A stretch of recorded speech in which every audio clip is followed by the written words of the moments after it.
Hey, this is Raman Gill. Welcome to episode 3 of the 10,000 Trade Show. This show is all about mastering trading and creating excellence through deliberate practice and analysis of 10,000 trade setups. In this episode, we will take a look at one of my favorite trade setups based on pivot points. If you've seen any of my other videos, you know this is one of my favorite trade setups to trade. In this episode, we'll take a look at how to identify this trade setup, what pivot points are, and how to get into the trade, where the stop loss needs to go, and how do we take our profits from the markets. So let's move on to the charts now. Here we are looking at a New Zealand US dollar 5-minute chart.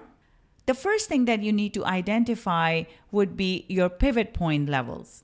As you can see here, we have R1 level here, which is the red line, pivot point, the daily pivot, which is green line, and your S1 level, which is the blue line here. As the price moves through these pivot point levels, we are looking for some sort of a rejection pattern at one of the pivot point levels. Here we see the price is coming down. It starts from R1 here and comes all the way into the pivot, the daily pivot, and here it tries to reverse but doesn't really have the momentum or the strength to go up, and as a result drops. Now it comes into S1, and as it's coming into S1, we are seeing all these nice red candles, but then the candles start becoming smaller and smaller, and it tries to push lower once more, but then we see this engulfing green candle. At this point, we have no green candles. Then we start seeing some buying coming into the market, and we see green candles here. So we have the first engulfing candle, which gives us our reversal pattern, which is called railroad tracks. And then we get another engulfing candle here, which is a confirmation that price has some strength at this point and could move higher. So we look for price to hold above this S1 level. We need to make sure the price is holding above. It doesn't just go sideways and continue lower. At this point, as we can see, the price, even though we see a red candle here, it does not go below the S1 level, and we see another green candle.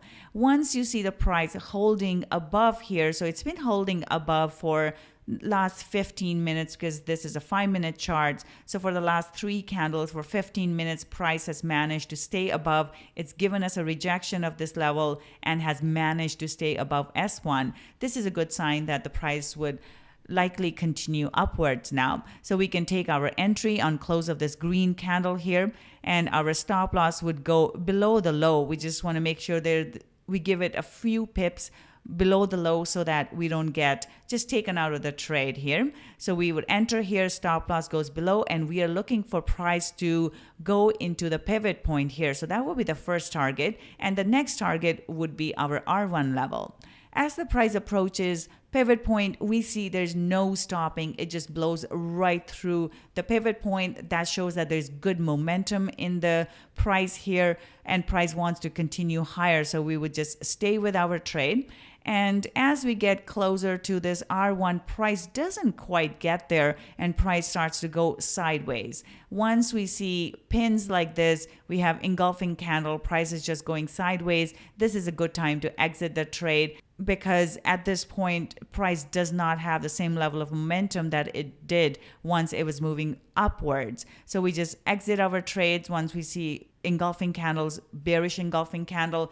Our trade is done at this point. So from start to finish here, the price moved up about 97 pips. However, because we were looking for confirmation before we entered our trade, we lose a few pips and we lose a few pips up top. So our profit in this trade from beginning to end, entry to exit, would be 70 pips or $700 if you're trading one standard lot. Trades like this are really easy to take. They're easy to identify. So I would suggest you go practice. If you want to take this trade, go practice. Look at these pivot point levels and see if you see a rejection pattern. And when you do, try a demo trade and see how it goes. Hope you enjoyed that trade setup. If you like this video, please feel free to share it with your friends, and make sure you subscribe to the show so you get the latest episodes. Thank you so much for joining me today, and stay tuned for tomorrow's episode because we will be back with another great trade setup.